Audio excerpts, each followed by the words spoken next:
Rick, what is going on, bro? Thank you for joining the podcast, man. Are you ready to let it rip? Let it rip, bro. Let's go.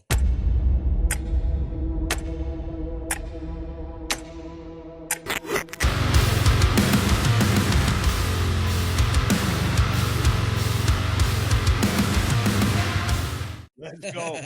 Awesome, bro.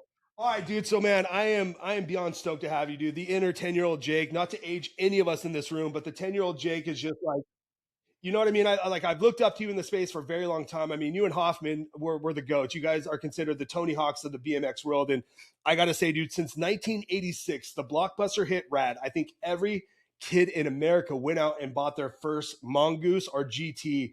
And to see you now, and I'm not trying to age anybody, to see you now some years later. I'm 50. I'm 56. I ain't afraid to fucking say it. I'm 56. Yeah, to now see you, what, 40 years later, still on your bike, still doing the fucking thing, still having a grand time, dude. Like, tell me, man, what's that been like, dude? Just living your childhood dream for all these years.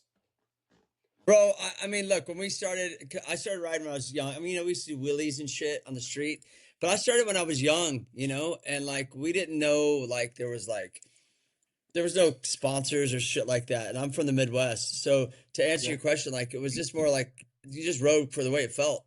And I think that's why I've rode all this whole time, is just because just something about being even just out on your bike on the street with your headphones on, listening to music and just thinking about like ideas or goals and just clearing your mind. I always say, maybe it's like that place where people go find a place to get away, your special place or whatever they call it. I don't know. And I guess that was mine, is just hitting the streets, because I do it daily. And I think like, it's just, but it's been a lot of sacrifices though too, bro. It hasn't been all like, what people think at times. A lot of times there's been a lot of sacrifices and a lot of decisions made in order to keep riding that you have to make. And that decision is what's your priority. So, for me, riding, I just always held on to that feeling, I guess. And that's what's made me want to stay like just active, So yeah, if I did my history correct, I think you went pro 90, 91? No, I did. I went pro in 92. Or actually, 92. No. I'm sorry. I went pro in 94. 94. Okay. Yeah. Okay. Yeah. Because at that time, 92 and 93, I was #1 amateur, and then I didn't know what else I was going to do. And then 94, I turned pro. And that's when it was just like Hoffman, McCoy. I grew up with McCoy. So it was Hoffman, McCoy. This is before Mira. A lot of people had turned pro. And then 95 came around, and that was the first X Games, and then more people started turning pro, and then here we are. So yeah. I already started working on some of the promo stuff for you, man. I got to say, dude, it's a blast from the past. Just seeing some of those 89 and all your original, X Games stuff, dude. It's just like, what a trip, dude. And I love that I love that you brought up the headphones, man, because when I first hit you up, I think I called it like BMX karaoke, and you're like, no, man, that's my headphone jam. And I was like, all right, fuck yeah. And you told me specifically, like, you started that to work on your personal vocals for what you got going on with all your bands, or with Stay Rad now. So tell me kind of like how that all kind of got started, bro. Well, I mean, I never knew how to sing. And then I would scream. I had a band, Good Guys in Black, started it back in like 2008, did a lot of cool shit. And then I got divorced and moved, and band members quit. And then like, what am I going to do? And then I changed it to Thorne, but was still Good Guys in Black music. And then just having the money to record and the connections and just kind of trying to figure it out. And then all those years I knew I really couldn't be in a band, like how a band needs to be in a band, because I raised 2 kids on my own for 13 years. I had them 80% of the time, stayed single, had no family out here, yada, yada. It was hard. It was just like, fuck it. Like they're first, and then I got to hold on to my shit. But I never knew how to sing. And so then, but I'd always go out and sing. And so then I started looking at dudes like like my one buddy, Tosh, the drummer. He was Lady Gaga's drummer. He's in a band called Damage. Now he's in Alkaline Trio. He does videos where he's in bands and he kills it, but he plays the songs. And then I would see like guitar players. And then I thought, like, and this is funny because remember that Dogface dude with the ocean spray? Right? He lip synced and he got like millions of followers. Now in my world, social media is part of like it, because like this, like I'm promoting myself, but I'm promoting brands, but I'm also promoting what I do. So to me, I look at it differently than maybe some other people do. It's more kind of like my way of like promoting myself, because I'm from the old school where you had to be in a magazine and this, that, and the other. But anyways, I didn't know how to sing, and I saw Dogface do this thing. Not that I was competing, but I started thinking like, wait, what if I like actually sing? Because I see a lot of people lip syncing all the time, and they're really popular for lip syncing. But I'm like, I want to get better as a singer. How can I do this? And then it worked. Yeah. Yeah. It fucking worked because my range has changed. Everything has changed. I learned the breathing, the writing, the song structure. These artists are right this way with songs. The Clash are right this way. But then you have someone like not simpler, but like kind of simpler, I guess, like Blink are right this way. Their lyrics are more like kind of different. Or you'll have like Cro-Mags, New York hardcore, and then you have like different bands. You just see how different people write and their structure, and then you start to learn like song structure, and then the breakdown, and then the breathing, and then so it was more than just like oh man, I'm gonna do this thing, and it was like school DIY. Well, yeah, and I love that you said on your bike, dude, because I can relate as a screamer for 25 years. I'm a heavy screamer, dude. So I would just take off jogging with the headphones on, and as I'm going, I'd do 3-minute sprints, just screaming my face off. And I'd run that before tour. Yeah, yes. And it works, dude. And I tell vocals like, how'd you get your voice so good? Back then it was Jack Daniels and Marlboro Reds. So things have changed since I've put those things down, dude. So what's the name of you? Are you still in a band as well right now? This is the longest I've gone in my whole life. Well, since I was 13 years old in my old punk bands without playing a live show, and it's been 2 years. So now I've got the ability, and I just did this on the last podcast, but Suno, it's an AI platform that will create and write the music. So I'm able to take all the lyrics I've written over the years, and now I can scream into the microphone and have the AI kind of do the music, because it's hard to get Clint and the dudes all up together to go jam. Everyone's dead, everyone's busy. And it's like my drummer's always ready, but I'm like, how does That's right. You were in the band with Clint, right? Yeah. Okay. Yeah. So like to get him and Adair up there, dude, it's hard. And like with just a drummer, like how does a vocalist and a drummer? So now I wrote songs that I can plug in with the stems, take that up to Jimmy's house. I could have the guitar and bass playing while I'm screaming and Jimmy's playing drums. So thank God for some AI shit. But yeah, I totally get it, man. I totally get that. And I think, Mike, you had a question, right? No, hold on. Like, so what was the split off from Norma Jean? It was like 86s or 68s, where it's just him on the guitar. He just beats the shit out of the guitar, a drummer, and he just belts the entire time. Yeah, wait, who's that? Who's that again? I think it's either called 86s or 68, but it was the original lead singer and Norma Jean and their original drummer. It's just the two of those tour and just rip. Yeah, but that's dope. It's an option, is all I'm saying. I forgot what I was going to ask earlier, but where in the Midwest are you from? Kansas City. Okay, so I lived in Kansas City. I was 23, and then I moved to St. Louis. Lived there for 4 years. Then I moved out here when I was 27. So I've been here ever since. I'm from Des Moines, Iowa. Then the reason I ask is the Midwest. I remember it was such a hub for BMX, not over skateboarding, but it was such an increase of BMX riders here and a lot of fucking talent.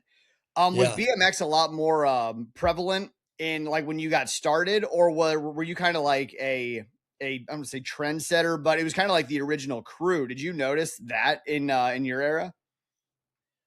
Yeah, I mean, well, like being the bikers and skaters where I came from got along. We were all outcasts, because like in the early 80s, I mean, I remember going to school in 82 and high school, or 83 is when I started high school, and like the punkers and the skaters and the bikers all hung out. We were against, like, I have a joke about this too, because when we grew up, like the dudes that hated us were the stoners and the jocks. Yeah. Like that's all that was. This is before NWA and everybody wanted to be a gangster and blah, blah, blah. I mean, I have theories on this. And so in schools, the stoners and jocks. And then later on in life, what my sport became was stoners and jocks. You got the jocks in the Olympics, they work out, they train, they do the big training. Then you got the stoners in the industry. And I'm just like scratching my head going, these are the same dudes we fought. Yeah, dude. That's fucking hilarious you said that, dude, because when Clint was kind of like we all went to high school together, dude. And Clint was like that rape rock, like just black leather jacket, Misfits kind of dude, and never hung with the any of the jocks or any of the like stoners. And I came into the school a little bit later, dude. And I remember being a lead vocalist and a screamer, but I consider myself a punk rock jock. I don't know if you remember the band Assorted Jelly Beans. Yeah. So Assorted Jelly Beans grew up here in Riverside, dude. And they had that They're song. like kind of like an Operation Ivy almost. 100%. You know? Yeah, they're signed with like the Vandal Kung Fu with like the Vandals and those guys. but they had a song called Punk Rock Jock, and it described me to the T because I was a great football player. I played baseball, basketball, but then I'd get on the mic and I'd just fucking rip my vocals. And I remember going to this high school, dude, and all of a sudden the jocks are coming to the shows that we're playing these backyard keggers. And Clint looks at me, he's like, what the fuck are these guys all doing here? I was like, dude, like I played football my whole life. Like I know all these guys. He's like, those guys fucking always fight me, dude. I fight all these guys, dude. And all of a sudden, funny. Big one unity thing, dude. And so it's funny that you said that, man. Yeah, yeah, absolutely. You get it. So like, but to answer your question back in the day about riding, we just like rode. I think it was just kind of a thing. Like for me, I just got out of the house. Like I learned how to ride quarter pipes in the backyard by myself. I just loved the way it felt riding a bike before I did any tricks. It was just like, I just had a sense of freedom of getting out of my house. And I could just go ride around town and shit. And you could cover a lot of ground. You go all the way up here. I'll ride all the way over here. And then it just started to happen. And so I learned how to do like airs on a quarter pipe and like a dirt, like a grass ditch, like a sidewalk, ditch down, apartments, and just kind of rolled in and just tried to learn how to do airs on like a hill. And then I found a magazine. And then anyways, just to answer I'm kind of taking this way over here, but just kind of answer it in a roundabout way is like, I started riding. So I didn't really feel like a trendsetter. I felt like, oh shit, this is what people are doing. And like, it wasn't like, we never really, and then I moved into a neighborhood where other dudes rode because I rode by myself. And then I was like, oh, I was part of something now. So it was just kind of all these things just kind of happened, but more kids rode bikes. Nowadays, they don't ride bikes as much. Yeah. They're all electric bikes and shit, you know. I kind of want to take what you just said and go into the freedom of it, because I think that's one thing that makes men like you so unique, prevalent, and always relevant is the fact that it has such an appearance of living the life of freedom by just the actions you take, what it is you're willing to do, the authenticity and the energy that goes into it. As you had said, like there's a lot of focus that you have to get yourself to where you have. But on the same note, do you think that same freedom you experienced when you were younger, just riding your bike, getting out there and doing the thing that you felt called to do, has carried on through all this, as you said, like being a single dad for years and like having all these moving parts, staying crazy, staying in the chaos, but still having that freedom to do it? Yeah, absolutely. And also too, like beyond like being a parent, I mean, I don't think there's any other bike rider that's raised 2 kids by himself in California, period. But I think like for me, like I never wanted to let go of it, but like it was all about the feeling, man. Like you get the sponsors, the contests are pressure, tour is pressure, a demand. Now there's a demand. You got an expectation, the thing. You know, it's not just you have to. There are a lot of things that people don't see on the inside of like what you have to train yourself to be, you know, and how to be like this needs to be done now. You got to be a professional. You got to reinvent. You know, like the second someone knows what you're doing, you're predictable. Now you're boring. If you're only a contest place, then you're not winning. You have no value. It goes on and on and on. And so you constantly are like in your head, like trying to find a way. I remember I interviewed Tony Hawk and he said the same thing. He's like, yeah, I wake up every day and you look for that feeling of like what it's like to like, you know, pull a trick or whatever. And it's just like, I think that's what keeps you going. It's not so much like, oh, I gotta get all these sponsors, which is great. Don't get me wrong. I'm not shitting on that. I'm just saying that like, it's different. It's almost kind of like you wake up going, cool, this is all rad. I need to keep all this stuff going. But the first feeling is like, I got to get out there and feel good about myself. And you know that you associate that maybe skating or riding or surfing or whatever does that. That's why you continually wake up and go do it. Does that make sense? Yeah, and it doesn't have to be action sports. It could be anything that you find love with, you know. That's what I was going to say is there's a massive addiction to it when you look at in action sports or in art or in music or in even being a parent. Like you always want to get to that next thing, that next dopamine hit, that next level of energy, excitement, experience. And I think that's amazing. The cool thing about the people Jake bring into this podcast is it's people from different worlds and they all have the same addictive personality to have a personal standard to always go like, yeah, but I can do this much more and I can push myself that much further. And to hear this come from everybody, especially somebody with the tenure that you do, man, is so fucking cool for me. Well, thanks, dude. Yeah. And listen, I appreciate it. And I've never done drugs. People don't believe that. I've never done any drugs. I didn't drink alcohol till I was 27. I just fell in love with riding. I look like I'd be the part. I look like I'd be like that dude. I already know what, but this is just my style. This is all part of my expression. But yeah, I've never done any drugs. So to me, I never relied on that to feel what riding does, because my mind was always like, it won't be the same anyways. I Well, just figured it wouldn't. I figured it wouldn't. So I never got involved with it ever. there's a lot of people who make the idea of addiction only negative, but being obsessed and being addicted can be a really positive, like self-motivating, dial moving application, especially when it comes to passion and purpose. Some people who have been into drugs and alcohol, which I have in my past, it can take you down a slippery slope. But if you can utilize that same addiction and obsession to consistently see what you as an individual like creature on this planet can create, it's the same intensity, it's the same never say die attitude, but it can be your launch pad. Yeah, absolutely. I mean, I think like, well, I think you only, maybe people associate addiction, even myself, with like drugs and alcohol and gambling and stuff like that, because more people are negative than positive in this world. So to find something, it got all fuzzy all of a sudden. It won't show up on the other thing. Oh, yeah, maybe people like get like maybe they're just not as positive, and so people kind of lean on the negative, and so then they think addiction's the negative side of it, then looking at the positive. I mean, but I still got to have a balance. Even with what I do, there's still a balance to it. I mean, everything kind of has a balance, I think. But yeah, man, just growing up in those early days, it was just different, man. Just more people rode, and it just was part of this. It was like, as much as it was like normal to me, the rest of the world didn't think it was normal. Yeah.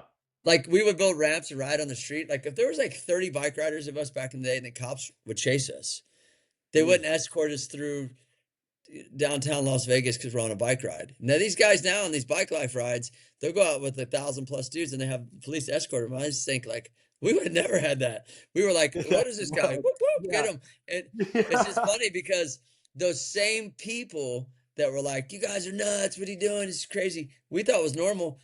And then once we got on TV, everyone was like, oh, can I get your autograph? You're like, wait a second, we're the same dudes. This is making sense. Like TV, so TV solidified us and made us like, so what we're doing is okay now. It's like, we've always been okay. But when, it was just different back then, So we were rebels, dude, more than trendsetters, I think, because people didn't like us or understand us, but we weren't really we wouldn't call us trouble, but we wouldn't take anybody's shit. That makes sense, Love that. Yeah. When you were starting off, Rick, dude, I know it goes through every, professional athlete. I don't know if it's the same for the action sports, but like, was there ever that doubt in your mind that's like, well, I can't do this forever? You know what I mean? Because looking at your resume and looking at your Instagram bio, you've got pro BMXer, comedian, singer, musician, TV host, podcaster. That's quite the fucking list of things. But to go back to the original question, like, did you ever have that? Is that why you got so involved in outside branding and outside marketing, because you knew you couldn't ride forever, although you're still doing it? Is that something you mean like competitively and stuff? Yeah, I mean, I competed for 25 years. Just hopping on the bike at 56 and going and doing the headphone thing. You know what I mean? It's like, you don't see that shit. You know what I mean? No, I mean, I think like when I started riding, I always kind of had a big personality, and so we would do shows, and I would also announce, like, I would announce shows, and the days that you didn't ride, you'd announce. Or I remember I did shows in the beginning where I would do both, and then when we started touring, it was me, Hoffman, Swope, and McCoy. And then we would rotate. We would like ride 2 days, announce one, and we just learned how to work a crowd. But I always kind of had a knack for it. And then when X Games got bigger and stuff, like I was always like a loud dude in the sport and just fun, wanted to have fun and riding. And then when the opportunity came for TV, I was never even in my card. I was never even like, I'm going to be a TV host. Yeah. MTV, like in it must have been 96, I guess. They're like, hey man, we want you to do, was it 96 or 96? Hold on, let me do the math here. Lose my mind here. It must have been, well, no, okay, let me back up. 95 was a banging year, because 95 was the first X Games, and then momentum started to come. And then I went to Australia with Tony Hawk, and I'd never been like, where am I going? Fucking this. And so I started to pick up on the fact that, like, competitively, I was still driven to be competitively, to answer your question. Let me get back on this. But then as these things started to happen and pop up, and they needed people or hosts or this or that, MTV had hit me up and said, hey, we're doing this event called MTV Sports and Music Festival. We want you to host it with Ice-T. And I was like, what the fuck are you talking about? And that must have been in 96 or 97. And so it had been building, and there'd been this thing. And so then when ESPN saw me do MTV, and ESPN's like, hey, we want you to do a show for us. So then I did that show for 5 years. Then when I got in with the TV, they said, oh, we need someone for radio. And I said, I could try radio. And then I did radio for them for 9 years. So I started to like realize that like writing was my thing, but at the same time, yeah, it makes sense. I mean, look, if your only value is winning, competing, and if you don't, and you sell yourself as that, and you don't win anymore, what are you selling? You do tricks in the backyard? Cool. A lot of people do tricks in the backyard. How are you reaching people? How are you getting out to people? How are you influencing people? How are you motivating people? And I knew that I had a personality, and some of those guys didn't like me for it in my sport because they were competitive, and they thought, why does he have this? It's like, well, because I'm doing all of these things. I'm showing up at a contest, and I'm hosting a TV show. I'm competing. I'm doing a podcast for ESPN. I'm doing 3 things. You're doing 1. Yeah. And so you can't say, oh, I'm doing these tricks. Why does he have that? Well, I'm doing these tricks, and I'm doing all these other things. And so, but I kind of feel lucky in a way though, too, because I stuck with it. And then the golden years of the X Games and the TV and the stuff that you probably guys saw as a kid, those were the golden years, man, with the video games and the action figures, and everything just started to happen. And you're just like, and then you start to say, I said to myself, okay, I started wearing all black after I got divorced the first time. It must have been 97. I've been wearing that ever since. And then I said, I was really into Johnny Cash. And I was like, he's a man in black. I'm the biker in black. So then I tattooed it on my neck. And I started to brand myself. And then I'm like, I need a logo. And no one told me to do this. But I'm like, I just, because I wanted to be not blending in with everybody. I have my own style, my own personality, my own thing. I wanted to be known as me. And so that was all just part of the artist side of it, not just the athletic side. So, it kind of was like a layer, and I kind of just learned along the way and seeing what other people do and other sports, and just being influenced, like, oh, that dude's doing that. I should try this. And then you just start to, and that's where Stay Rad came. Yeah. I've been writing this on shit for 30 years. Stay rad. Stay rad. Yeah. And then it became like and like, everyone's like PMA. Sorry, I'm taking this everywhere, but I have to. You're good. I love it. Love it. Yeah. Okay, so people are like PMA, and they're like positive mental attitude, which I'm all about. I'm all about that. Check out Napoleon Hill if you want to know what PMA is about. He started that shit. Bad Brains had a song, and I respect him, but Napoleon Hill came up with that philosophy. And so you're like, okay, cool. Like, but I didn't want to be like everyone else saying PMA because everyone's saying PMA. So I just would say Stay Rad, which means the same thing to me, but that was my thing. Yeah. And then it became kind of into a lifestyle, and now it's turned into my band. So it's been kind of organic, bro. But like, I was just going to say how organic that was, because, and I'm sorry to cut you off, but I had to get this out. I love how organic this story is, because most people do this so ass backwards. They try and reach the fame of the competitive level. Then all of a sudden they can't do that anymore. So then like they go scrounging to go look for what needs to be next, instead of just letting it flow and doing it the right way, like you have done over all these years. So I got to commend you on that, bro. Like, thanks, dude.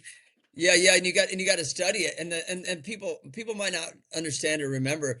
I was also competing when I was in the X Games. I was hosting. So I wasn't doing both. It wasn't like, oh, you're done competing, huh? I was like, no, I'm doing both. Like, and people probably might not know this, but in the first stop it, Milo. In the first 4 years or 5 years, 95, 96, 97, 98. Okay, those first 4 years of the X Games, they didn't have a specific host. Okay, they were using Chris Fowler, and I think her name's Katie Curran, or these. I don't know if the names are right, but I know Chris Fowler is. But they were like ESPN dudes that did stick and ball, and they had no idea where action sports was. When I first did my show X Today, the very first episode, they wanted me to wear a blue denim shirt with a held microphone on rollerblades, and I was like, no. I wear all black. I went a lavalier so I could use my hands. And no one even told me that. I just felt like that would be cooler, and I want to be on my bike. So those first 4 years, they didn't have a host. And I started doing my show in 98. So my show was specifically a 1 month show, once a month, but it aired for five, 6 times to promote their new thing, the X Games. And so I would be utilized for the X Games. I also did a music show for them called X Tracks at the same time. So I'm doing X Today, X Tracks, X Games, Winter X Games, going there as a consultant, going there as a personality, the representative of all action sports, and then getting on my bike and competing. So for me, I was doing all that. And then, yeah, it reaches a point where, dude, I competed 25 years. It gets exhausting. No wonder you didn't do any fucking drugs, dude. There would be no way you could even complete half of that list. No. And also too, when you compete for that long, you start to like do the same thing, expecting a different result, a different feeling. Like how many Super Bowls you want Tom Brady to win where he's going to be excited about it? He already did it. You've already done it. You already know what it feels like. Cool. That was great. You start to get over it. Not that you get older, which you do, but mentally you're like, I need new challenges, man, because I'm expecting something different and it's not different. It's the same thing. That's exactly what I meant by the addiction and the obsession is you have to always kind of like beat your last score, beat your last like personal capability. And I love that you consistently just put banger after banger of life experience out there, because these are things that a lot of people, and Jake and I work in the social media space a lot. We both do things in person, but in the social media space, there's so many people mirroring themselves off of what other people have done. And they're just like, I can't do that. So they inevitably either don't, or they try to find the corner to cut or the fastest track to appear, where everything you're saying not only comes with proof of concept, but experience. And you're still consistently like, in a sense, beating your own score, but finding the freedom and the enjoyment and seeing what's still possible out there. This has been one of my favorite ones so far, just because you're saying shit that I've had to learn the hard way so many fucking times. Yeah, no, I hear you. I mean, look, dude, and in other ways in life, I have too. Trust me, I've had to learn the hardest way. But with what you're saying about people trying to mirror themselves, that's like lip syncing. That goes back to that. It's like, sure, anyone could lip sync, anyone could play air guitar, but like actually try to like sing. And then you'll what's cool? I ride down Sunset every day, and there's a parking attendant, this guy I know, and I know everyone on the strip, and I always stop by as I'm riding by. Hey, what's up? How you doing? And I rode by yesterday, and he had his guitar, a guitar, and I was like, "What are you doing?" He's like, "Oh, I'm learning how to play guitar. I get sick of sitting in this parking lot. I had a guy come by and teach me." I was like, "Yeah, that's what's up." And that's a reinvention. It doesn't have to be like, oh, you're an athlete, so you got to reinvent yourself. No, humans have to reinvent themselves. He got sick of sitting around doing nothing. So he's like, fuck, I'm going to learn how to play guitar. He's got it. He's got what it takes to want to advance into something else. You got to have that mindset.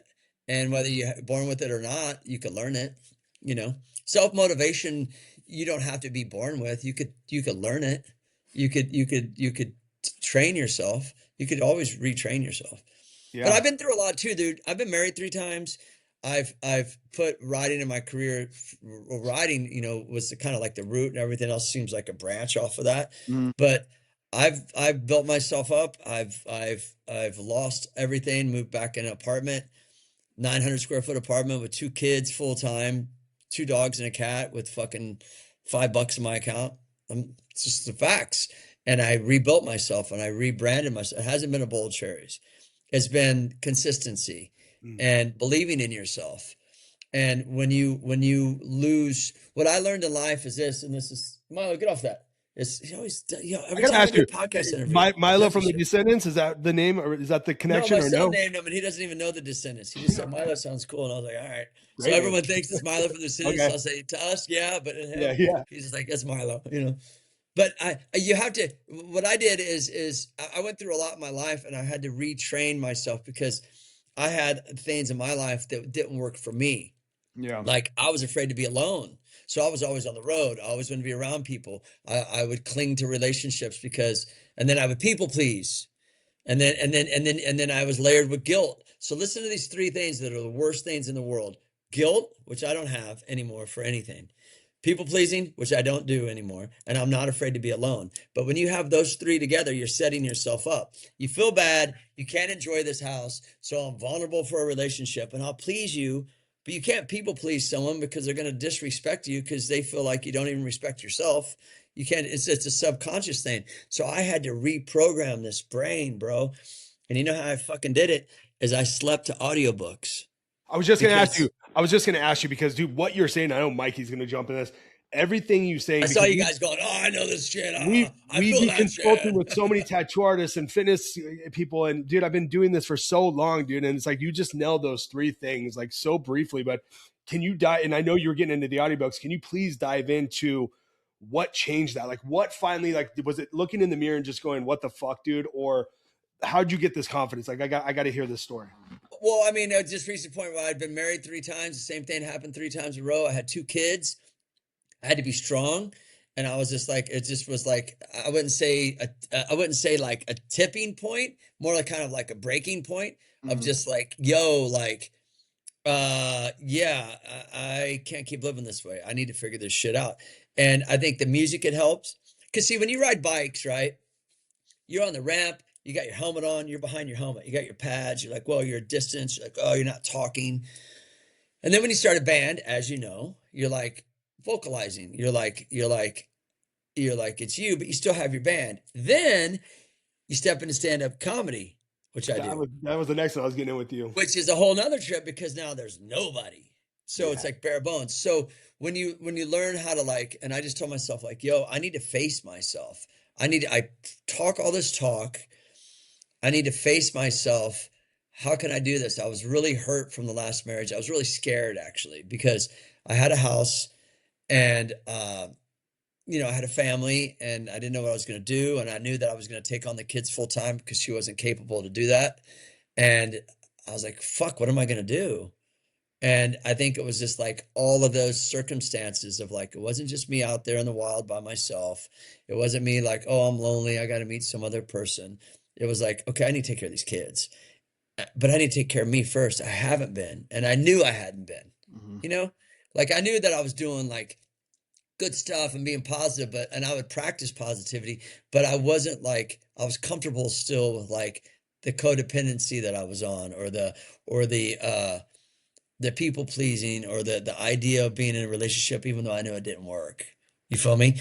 Because I didn't want to be alone. And so, and I'm not going to sit here and cry about my past, but my dad left us when we were kids. And I think that fear of abandonment issue always kind of is deep rooted thing, but I ain't fucking crying about it.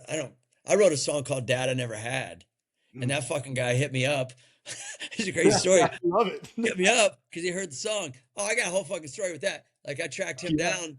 I tracked him down when I was 34, 35 just to have closure. And then it was it. And then it was, you know, so for me, it wasn't so much like I'm crying about my parents and shit because I'm a fucking adult. I had to face that issue that I thought I was facing by being around all this stuff. Make sense? Yeah. All this attention and like, oh, I'm doing this, I'm doing that. Yeah, I'm doing this. Even though that was never in my card, I just had the personality to fit there.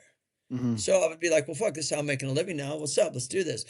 And so I listened to audiobooks, dude, because I got a book by Napoleon Hill and he wrote Think and Grow Rich. And I don't know, I just started, you know, when you want to find something, dude, you'll find it. If you put your mind to it, this is what I've learned. It will reveal itself. If you're looking for help, you will find it if you really want it. And so for me, like I started getting these audiobooks and I got this one by Napoleon Hill and I liked him. And so then I got his lectures for $2.95 on iTunes, Napoleon Hill and His Words. And it's like 10 hours of his seminars. And he started to talk about how like the subconscious mind never goes to sleep. It only gives you what you think and say. You don't even have to say it, even if you think it. I was like, whoa. And I started thinking, maybe that's why they said don't sleep in front of the TV, because you're consuming all this shit and it's listening to it. Yeah. Right? Yeah. Follow me. This is some real shit. So I said, all right, this is bullshit. So I go, okay, I'm going to test it. I want a Jeep. I want a Jeep so bad. I want a Jeep. I want a Jeep. I want a Jeep. And the only fucking car I saw on the road was a Jeep. I was like, whoa, that's the subconscious mind. It's on my mind. That's why I see it. It fucking works. Wait, if it works with that, why can't it work with this? And then I started to dive deeper and I got different books like Esther Hicks, she channels this spirit called Abram Hicks, and she talks about like the law of attraction and these things. And then I started to go, okay, so I thought to myself, wait a second. If the subconscious mind never goes to sleep, and I suck at reading because my attention span just fucking wanders, why don't I just try sleeping to these books, and maybe it'll log into my brain. Mhm. Not like overnight. And I would sleep to books. And then sure enough, bro, I'm not kidding you. Like, I don't know, 6 months, a year later, you meet someone and you're like, oh, see that red flag? Never saw that before. Because my vulnerability would be like, I'm alone, I can't be alone. And they'd be like, I don't know if I will put up with that shit.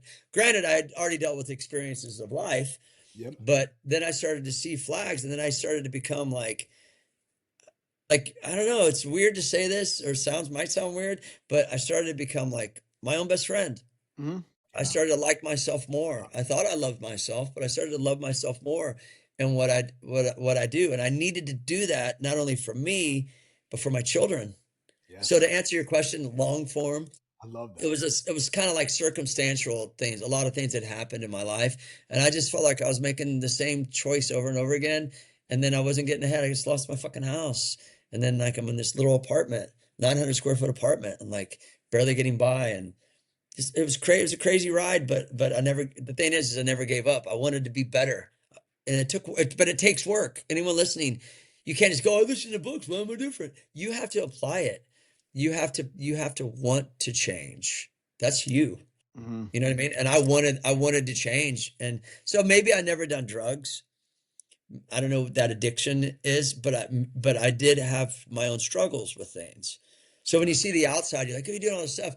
I was struggling in a lot of different ways, but it was me not being strong enough. Yeah. That was my weakness. You And know? I think a lot of people today in social media has a lot to do with it. And me, Mikey, this is all we talk about all day, every day. This is why we started the podcast. I don't think enough people realize what you just said. They don't look in the mirror and realize I'm broken. And I know how you felt because I was a single dad after a divorce. You know what I mean? I had a You get it, 2-year-old. yeah. And I was very selfish. I was very I was still drinking, I was still partying, and it was the weekends I didn't have her, obviously. But there was a time where I just was like, what the fuck you doing, dude? Like, reel it in, bro. Like, be the best dude. She's not going to be young forever. And I had to turn to the audiobooks, and I started doing the self-help stuff, and I had to start getting better. Then I found Awesome. sobriety. Yeah, dude. And I'm still on that journey, dude. I've got a life coach right now, and he's recommending audiobooks every other month, dude. You know, I just finished 4 Agreements, which is a great one. Mikey's Oh yeah, gonna, I know that one. Yeah, yeah, that's a good one. the Yeah. gap and the gain in 4 Agreements have been life changers. It set the pace for this year. Made me a completely different guy. But and then I got Mikey to think. You know, we lean on each other. When he's down, I pick him up. When I'm down, he picks me up. Awesome. And I think Awesome. I don't think enough people speak about this shit enough. They don't want to admit that they're fucking broken, and that's what's wrong. And that's why there's addictions. That's why there's self-sabotage. That's why they never follow their dreams. That's why they don't live out their childhood dreams. It's because they just give up on themselves. They don't look in the mirror and realize I can still fucking do this. You know, so I love everything you just said, bro. Yeah, cool. Yeah, and I think too, like, you know, it's not the other person, it's you. Mhm. And that's one thing I learned with myself is like I could sit there and be like, oh, she did this, she did that, she did that, but I chose to be with her.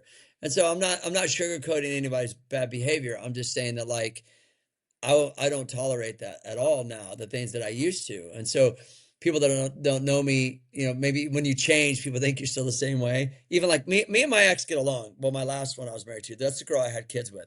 And me and her are cool. We don't talk a lot, but when we do, we don't bicker. We still care about each other. We don't like want to be with each other, but we're cool. But she thinks I'm still the same way when I was with her, and I was like, no, no, no, no, no, no. And I prove her that I'm not. When you want something, it's different now. Before I would be like, yeah, and you would, and it's just a behavior that I learned that maybe, you know, my mom might have a bit of that, maybe with the people pleasing stuff and the trying to take care of things and stuff. But it's uncomfortable when you want to change something and when you want to change something in yourself, because you know, facing yourself is always like the biggest challenge anyone could do in their life, and we all have something that we have to do. So when you were saying there, like, you do all this stuff, and in my head, I'm like, yeah, dude, I'm so stoked on it, and I wouldn't be able to do all those things if I didn't change. If I was like, oh, I'm still the X Games guy, I still rely on my contest results, I'm still afraid to be alone, dude, I wouldn't be sitting here, dude. I would be miserable.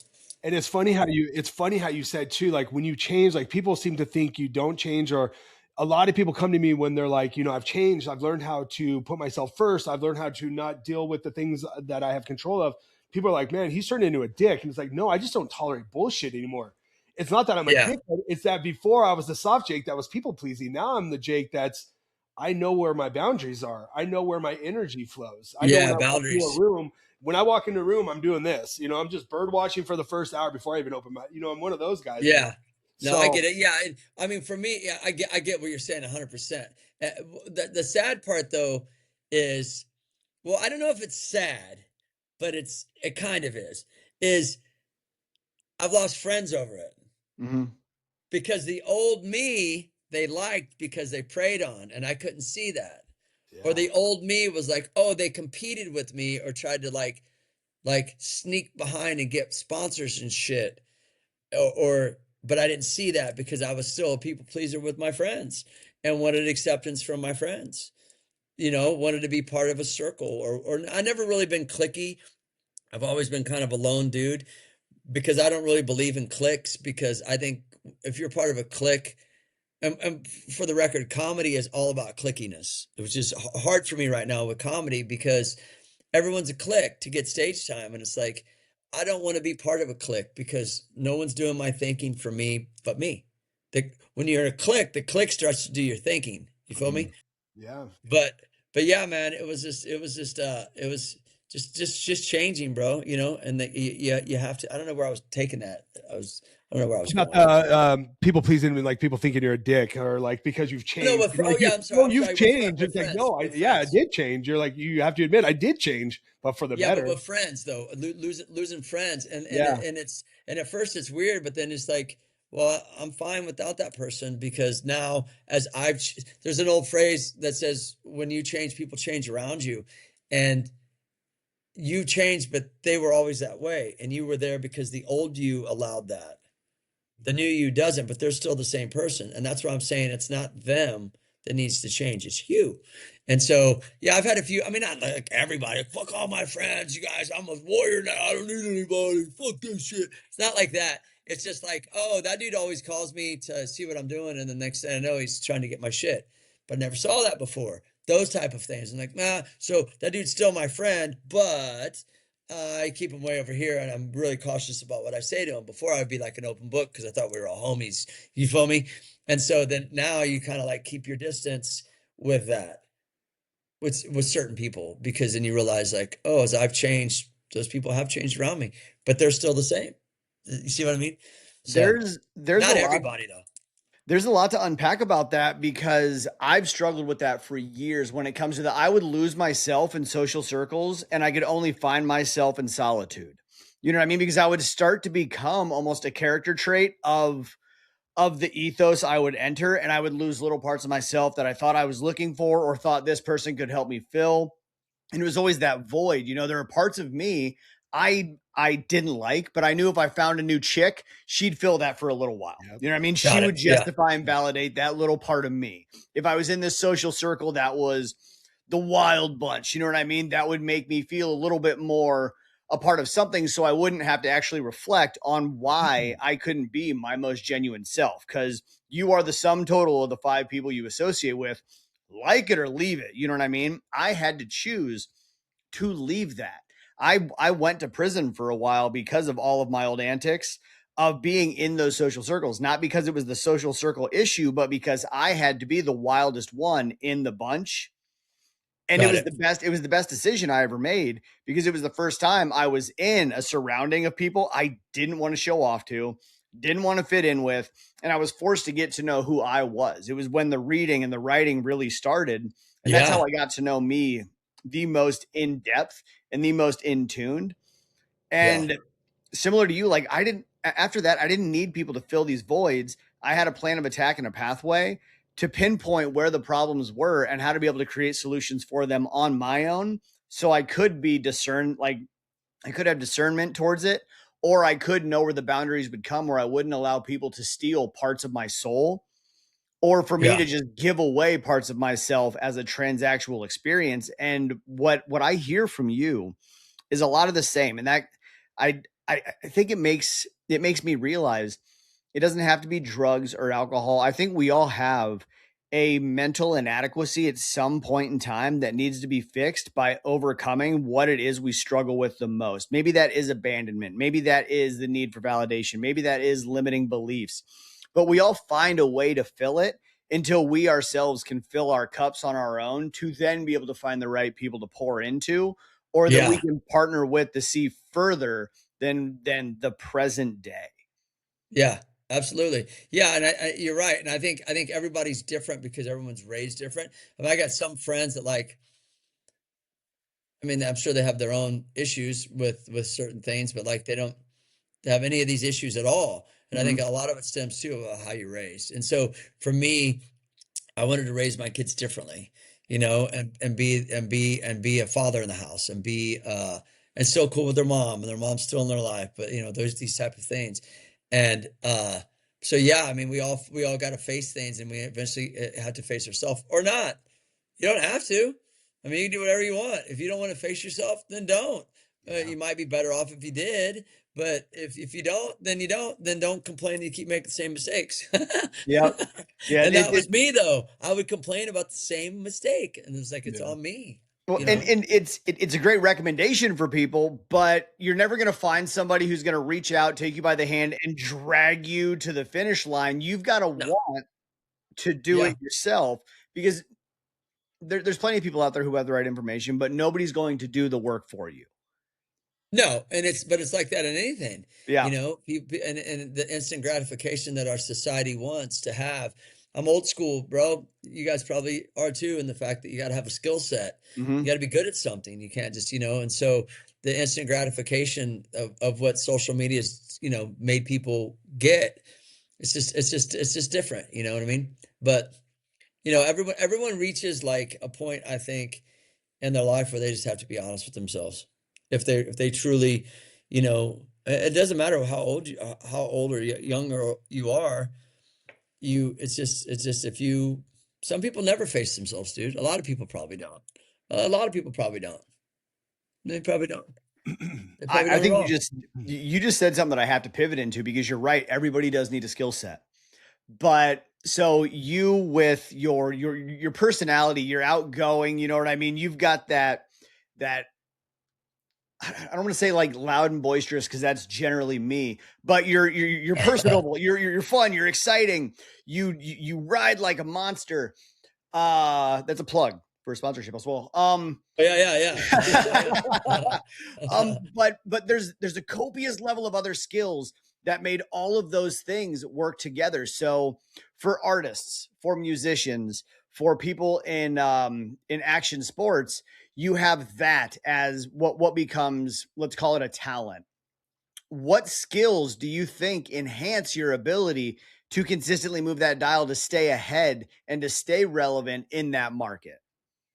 Just to not, well, back to what we were saying, is like not to fall in a clique, but to be a leader and lead your own game, and not be afraid to express yourself, you know. And sometimes, you know, there's an old phrase, a song from Minor Threat that goes, "You tell me that you want to be different," and then he goes, "You just change for the same," meaning that like you think you're being different, but you're changing for what's already there. So the thing is to be able to just, you know, not get clouded, I guess, you know. And being by yourself as an artist sometimes, a lot of times, is great, because there's nobody telling you.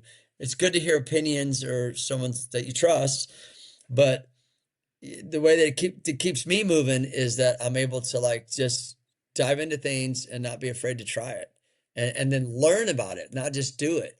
Like learn, like say, okay, like one time I interviewed Vin Diesel for my show, X Today, and he's like, he came to Philadelphia X Games, and he's like, "I like your style." And I was like, "Thanks, dude." He goes, "I'm out here doing a movie called Triple X, studying the culture, like what an actor, doing the actor's homework, you know, like what are these guys about?" Because we were all new, and like, what's this culture about? And then he goes, "I want to put you in the film." I was like, "Yeah?" He's like, "Yeah." So he put me in the first Triple X. I was like, "What?" But I had no acting skill, but I thought it was like hosting. but it was like more of a cameo, like, oh, that's my dog, something that, they could pull off. And then I was like, nah, I went to acting school for 3 years. So I wanted to learn how to do it. Yeah. This might be kind of cool. So that's the point I'm trying to make, is that like the story's great. Vin Diesel's great. It's a great opportunity. But the ultimate reason I told you that story is because like, well, then it was up to me to be like, well, maybe this might be something that might be fun to do. I had fun doing that. Maybe I could be good at this. Try it. Just give it a try. And so I think that's what keeps you going, is just trying, just showing up, I was going to ask you, you'd mentioned something earlier. Fuck, I'm going to lose that thought. But my question was going to be, when you got into comedy, was that while you were still challenged with those three things, the guilt, the being alone, and the other one, or was that after? Because I know a lot of comedians, not personally, but I've heard that they get into comedy because of their insecurities or self-doubt. They're kind of getting up there to mimic themselves or get away, break that shadow. That wasn't the deal for you though, right? No, they were, not a lot. Some, look at Robin Williams, he committed suicide. Comedians that do one act, but they're depressed. Some could be depressed. No, but there's no formula. Everyone's the same way.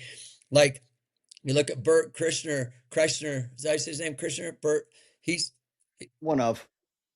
funny. He seems like he's the same dude on and off stage. I've met some comedians that are one way on stage, and when they get off, they're a completely different person, and maybe they use that stage time as a sense of like their place to feel secure, to make other people laugh, but maybe deep inside they are depressed or lonely or whatever. And I think that comes with music and sports and all kinds of stuff. But for me, I got into comedy because I made a list when I was a kid. I remember when I was about 11 years old or so, of what I wanted to do in life. And I was like a little kid in Kansas City, and I was like, a bike rider, a TV. I just said host, a musician, a comedian, an entertainer. I wrote all this shit down. And so what riding did for me, bike riding, is it taught me the confidence I needed to where if I could take tricks and write them down on a piece of paper and then build the ramp in the backyard and then learn a trick and take it to the best contest against the best people to become one of the best. Well, fuck, I can go to acting school, can I? I could learn this, I could learn that. So it taught me these things that I apply to everything. So in other words, like if I do a comedy set and I bomb, I go, oh, I fucking suck. I go, all right, well, it's like learning a trick. How many times did you fall before you learned it? Yeah. Everything gets related back to writing, comparing it to that, because I've learned so much self-determination and self-motivation and like setting goals and writing that it's like, we'll just apply that same attitude into these other things. So it kind of makes it a little easier because you're less fearless. Like, fuck it. But you got to understand like how the language of different shit works. So to answer your question, no, I got into comedy because I was just like, I don't know. It was just like a lifelong kind of thing of mine. I started hanging out at the Comedy Store, and then it's like, I'm gonna start doing comedy. Not because I was like, well, my BMX career is on its way out. Yeah. What am I gonna do? It's like, no, this was just a goal that I wanted to at least try to see if I could be good at it. And then I got a couple laughs. I was like, man, maybe I might. This seems like fun. Which I haven't done comedy in about 6 or 7 months because I got involved with writing music. I'm actually going to the studio after this to work on a new song. Yeah. I love that. But yeah, so it's kind of like, the comedy thing was more just kind of like, and then another extension, and it helps you because as in a band, you ever look at James Hetfield from Metallica?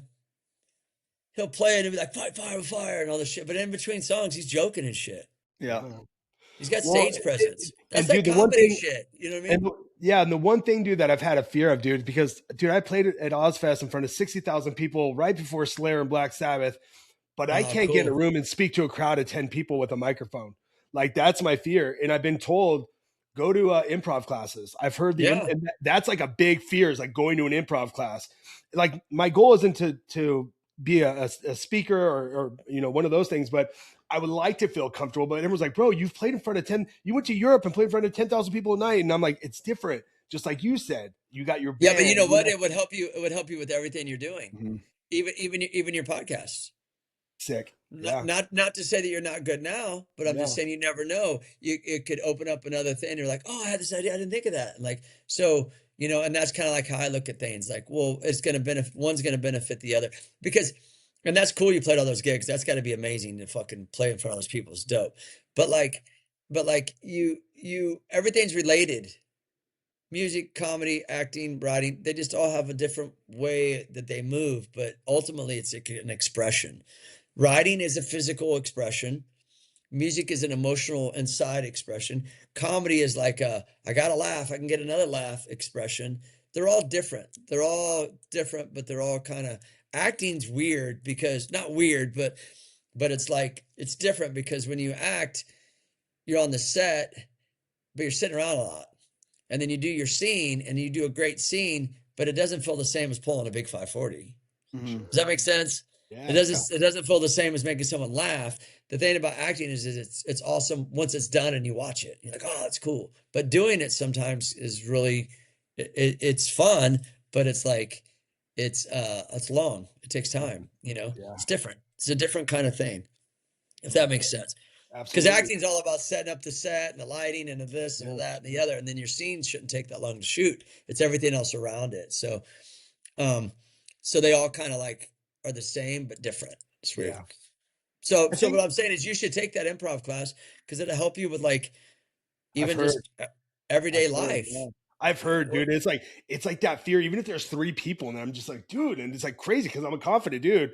But you put me in a room of just like camera on me, I'm just like, even the podcast. It took Mikey a long time to convince me to get this going, man. And then I get feedback, but it's just like you said, every day is reps. Every day is just one more rep, getting better, knowing your flaws, doing all that. Especially you might not like it though. Yeah, you might go to improv and be like, no, this ain't for me, and then at least you tried it. Yeah, it's a positive thing to try. Yeah, you know. 100%. And then I've got to give a little. I've got to give a little grace though, because when Jake started this, no offense, his communication skills were off, and you can tell it was like an insecurity aspect. But the more you've gotten comfortable with this, I mean, full disclosure, I was like part of this podcast because of my communication skills. Jake has since learned over the course of time to lead the ship in these conversations, and he does a beautiful job. I get the opportunity of just sitting back, being a fly on the wall and interjecting myself periodically now, but it's been so cool to watch him develop his ability to experience, to like really reflect on the experiences he's had and communicate that shit. And it does, it just takes those reps. And one thing that we can all relate to is, I think at some point in time, we all wanted to live that, it's called Vans Warped Tour life. You know, we wanted to be able to have that experience, that freedom, and just be in it. But what you learn is all the shit that happens behind stage, all the shit that happens off scene that makes all of it possible. All those skills that you just talked about, all those life experiences you talked about. That's what makes the freedom possible, because the freedom doesn't just happen because you make one choice. It happens because of compounded choices made over the duration of time, and being able to exchange, being able to experience, being able to express, being able to communicate. If you stay in your bubble the whole time, then you're never going to like be able to get there to its fullest. You're always going to have something kind of anchoring you back. And I mean, I don't know, man. Fly on the wall over here, just loving the shit out of this. But that's what it is. You know? No, it's cool. And it's good that you see growth in your homie with Jake and the podcast. I mean, of course, dude, I get it. But yeah, living the Warped Tour lifestyle was fun. But it's like anytime I didn't even catch myself having FOMO, even at my age. I'm like, fuck, man, I want to be there. I'm going to be doing that because you live for the moment. You live for these opportunities because you know that they pass and go. You want to be part of as much as you can be part of. But you never know what's going on behind this. My one buddy's like, oh, you don't know what that's like. They're probably like running late. It's hot. They got like, you know what I mean? Like but you see it as like this thing, like, oh, but the reality is it takes work. Warped Tour, I did 15 years on Warped Tour, dude. 15. Fuck. 15. I rode every year and my band played twice. Yeah, man. And, and so like, I know that grind, but it was like a lot of work. There's a lot of work.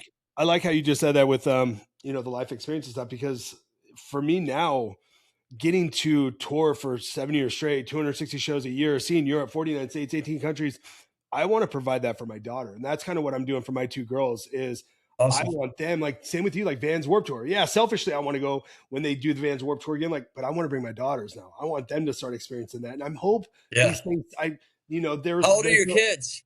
11 and 12.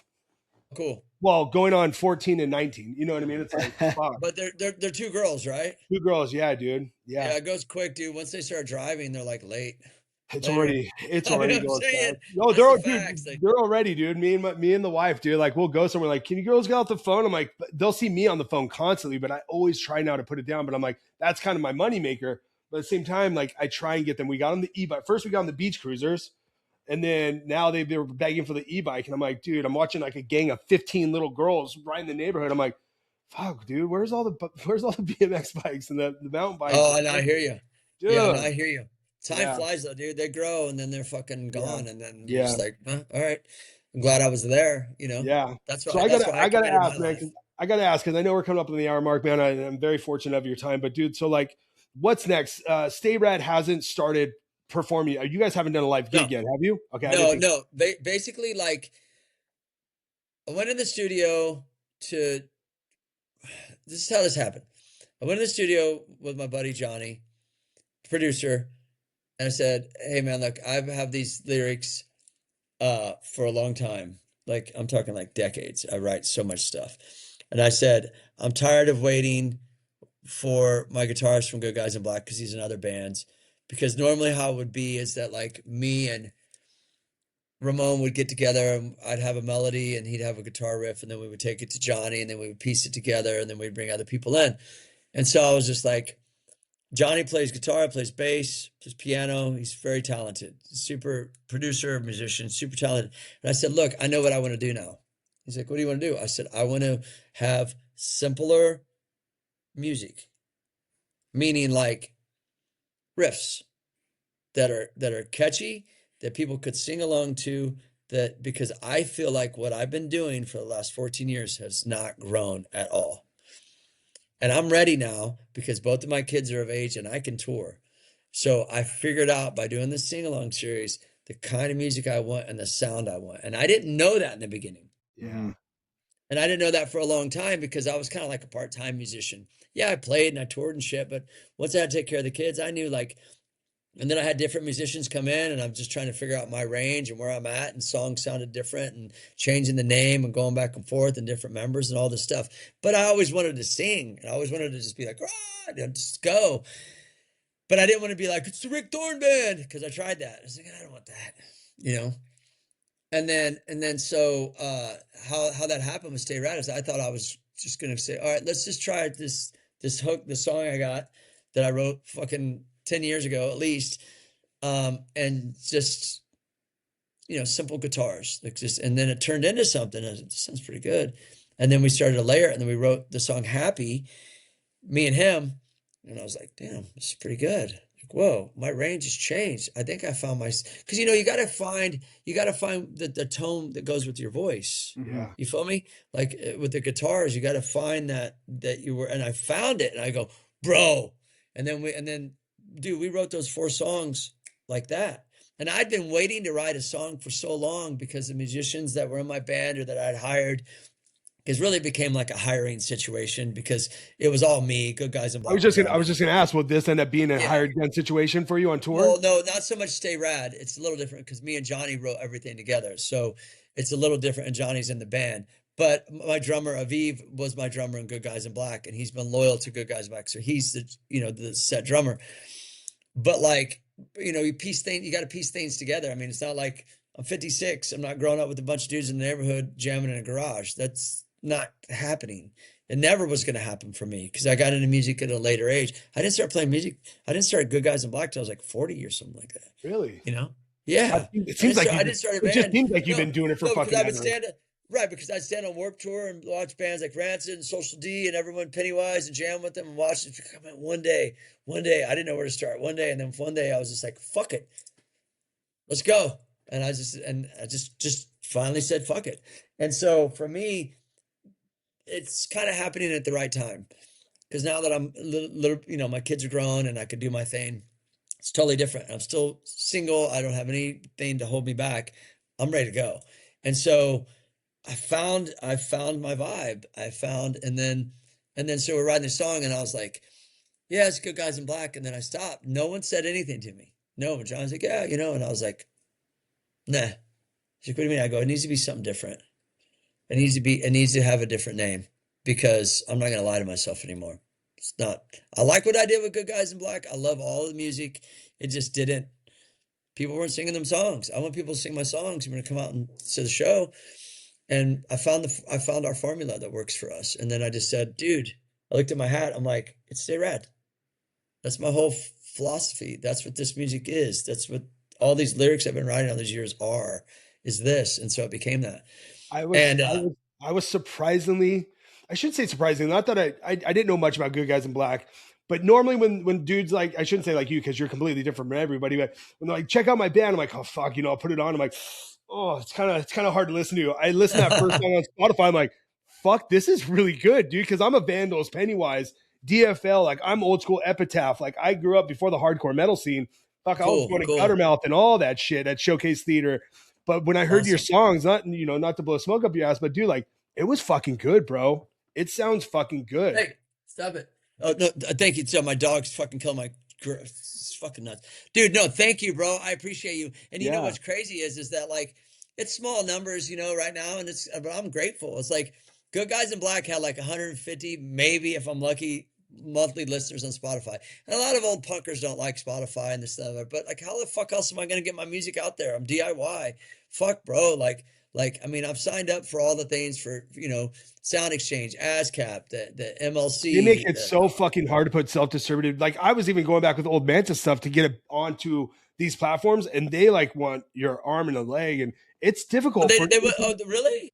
Oh, dude, they're like, I'm in like 15 emails because we have 2 albums that we never even put out. Like Sleep in Your Grave's on there, but we've got stuff with our old vocalists. What do you mean, like ASCAP and BMI or Sound? Yeah, like the distribution, your RSS and your distribution, and trying to get the music onto there to own the rights. But I'm like, bro, we recorded this in Love Juice Laboratories in Riverside in like 2000. Like, I don't know who's. Is it on CD? Did you go through CD Baby to have it? No, I forget. I went through a couple of them, dude. So I'm in the works of working that stuff right now. But it's hard. If you go through CD Baby, if you go through CD Baby, right? Okay, that's what I use. They distribute it, and then it automatically goes to Spotify. Automatically goes to Instagram, right? Sick. Okay. And then Sound Exchange, they get royalties off of like Sirius XM or that satellite radio. And then you got the MLC, which is mechanical royalties, which is more for like Spotify and stuff. So all these things are free to sign up for. Now, if you do, I don't know, you guys probably might be ASCAP or BMI, but you got to be one or the other. You can't be both. I'm ASCAP. Johnny, my producer, bandmate, he's BMI, but it doesn't matter as long as you have the IPI and you have your name. And that's hard because we were with Century Media Records on the album that actually got distributed. So we were already on all these platforms, but me trying to come in as the artist to put ad music, it's been a fucking hellhole. Oh, I see what you're saying. Okay. So we were signed under a label, so they've got us on every platform, but for like the stuff that was never put out, do they own the music? I don't know anymore, bro. It's been so long. I think Sharon Osbourne still owns it because Sharon and Ozzy were the ones that signed us. They originally were our managers. Got it. And so when we did that MTV show back in the day, we basically gave up all of our rights to everything because we were like 21, like, fuck it, dude. Ozzy and Sharon. For copyright and publishing, do you get any royalties, streaming royalties for any kind of? Oh, I see. No, I've gotten a couple checks over the years, like nothing big. Like back in the day, up until about 2008, 9, yeah, we were rocking, dude. We were huge.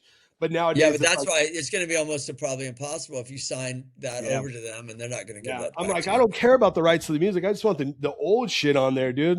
But but no, I got you. Yeah, but the music, yeah, man, it fucking turned into Stay Rad, and I just said to myself like, and so sorry to just to go back to this real quick. I thought, well, what's going to be my logo? Like, man, and then I started thinking like, I did the skull and the crossbones and the things, and it didn't get me where I wanted to go. So I came up with this squirrel on a bike, and fucking works, dude. And like it came up with a little character. I started using all my branding shit I did from my self branding as with my own self, with the logos and the branding and the vibe. And I just wanted to have a band. I'm a light, like I found myself in music being like mad when I would play music. And I thought to myself, why am I mad? I'm not a mad dude. Why am I mad? And so Stay Rad is not that at all. It's lighter. It's more, you know what I mean? It's just, and that's just a growth. It's just growing, bro. That's all. We'll call it positive punk. There you go. Yeah. It's just growing. It's just growth, because I learned that what I speak and say, like I actually tried out for a band recently you might know of called Wasted Youth. Fucking A. and they're from, and they're getting back. They actually got a singer now, but a couple months ago I had an audition or a rehearsal with them in San Pedro, and there's only one band member left in the band, but learned like That's fucking, almost like a Black Flag gig, dude. There's only one yeah, original member of Black Flag. Now it's all just kids. yeah, dude. And I learned like fucking 15 songs or something. I went in there and it was fun and I had a great time. But He's cool. he fucking buries shit under the couch and then he acts like, what's this under here? My Like, pit bull fuck, just came in and did he a just hot wants lap my on me. I was attention. like, He just wants my attention.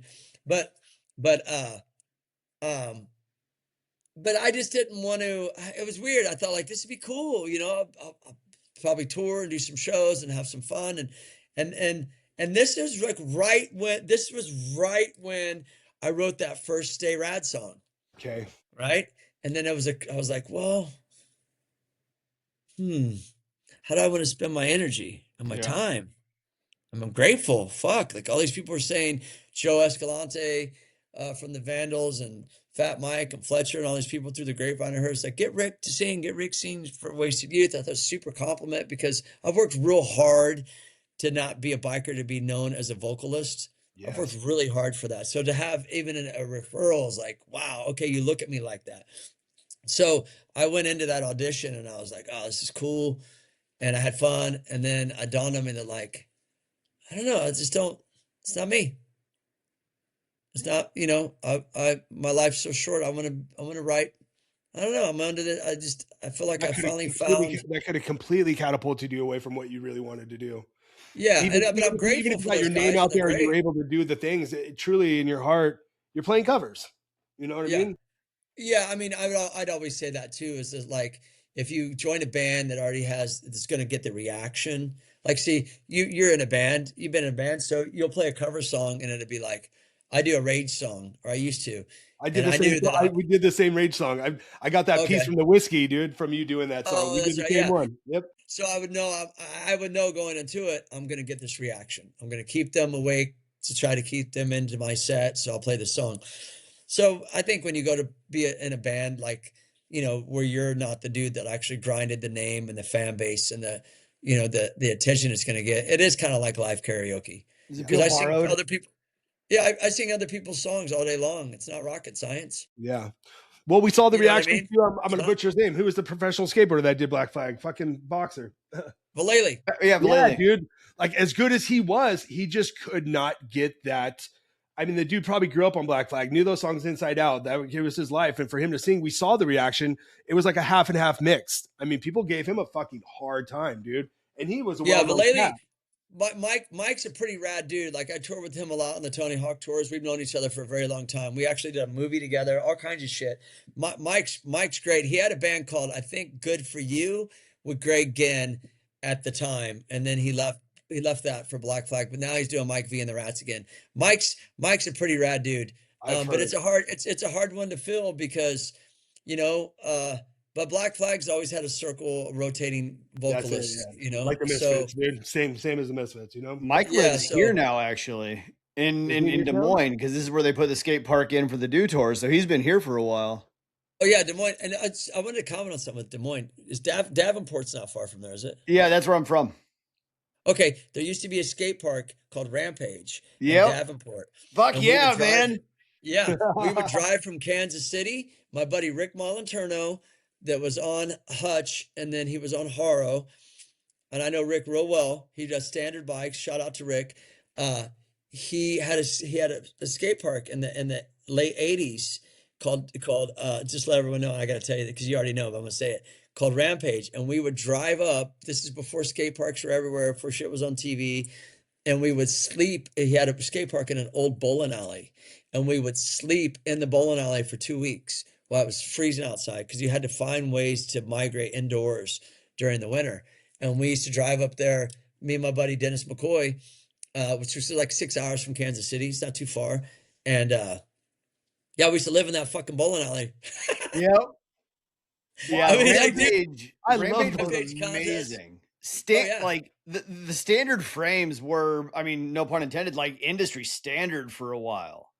Oh yeah. Rick still kills it at riding, which is fucking nuts. Hell He's yeah. like, yeah, he's a cool dude. I know we got to get going, and we all Yeah. do, but I Yeah. got to say this real quick.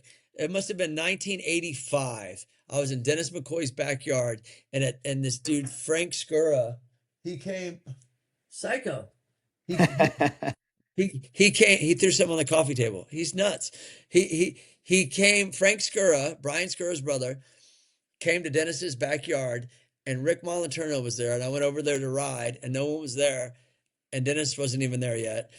And these are just names you might not know, but Yeah. Rick was auditioning out to be on Hutch Bikes, and that was his audition to see what he had in Dennis's backyard. Hell That's how yeah. deep roots I got with these fools. So when we would go up and hang out with Rick, they did the Rampage contests. Anyways, yeah, but back to Mike V. Yeah, he moved to Iowa. He was in Long Beach forever, but he's been out there in I Iowa thought for he a was long a time. SoCal boy for a little bit. My No, last he's question. been in Iowa for a decade at least, Yeah. hasn't he? Has he? I thought he Yeah. was a SoCal dude for a minute. He's cool. I mean, but back to the initial thought, like, I didn't want to be singing someone else's stuff because I'm so outspoken and I'm so kind of like just creative that I'm completely complimented and I had a great time. But I think I want to roll the dice and Yeah. I want to own my own shit and do For my own sure. thing. And Yeah. I've been working really hard by just trying to figure this out for a long time that I can't just let it go. So So it wouldn't have worked. in a perfect world, bro, when can we expect the first show? I'm assuming it's going to be somewhere off Sunset, but when Oh, can we shit. expect the first show? I'm not sure yet. Hopefully soon. Yeah, because the Co-Defendants, you know that band, the Co-Defendants? Yeah, That's they like us a Fat lot. Mike's new band, isn't it? Yeah. Yeah. They want us to do some shows with them, so it's just kind of a matter of just me. Right now, we're putting together a music video. I'm getting the press kit. We've got the EP. I'm supposed to meet him at noon today in the studio, but I'm gonna be a little late. But then, it's just a matter of us just starting asking. But I mean, I've already been asked to play. We're just not ready. Yeah. Well, buddy Mike the Whiskey. I will definitely be looking out for it, man. And when you get rolling, maybe we can hit you on the road with one of these podcasts, dude. And thank you, dude. Thank you for your time, man. Yeah, I mean, thanks, guys. I was a fan before this podcast. I'm a bigger fan now, bro. So you got my support Cool, for life, man. dog. Yeah. All right. Thanks, cool, dudes. man. Well, stay man, I rad. appreciate it. And listen, if you do any promos for this shit, because this is Pass them over live. to you. Yep. Yeah, send it my way. All right, much love, guys.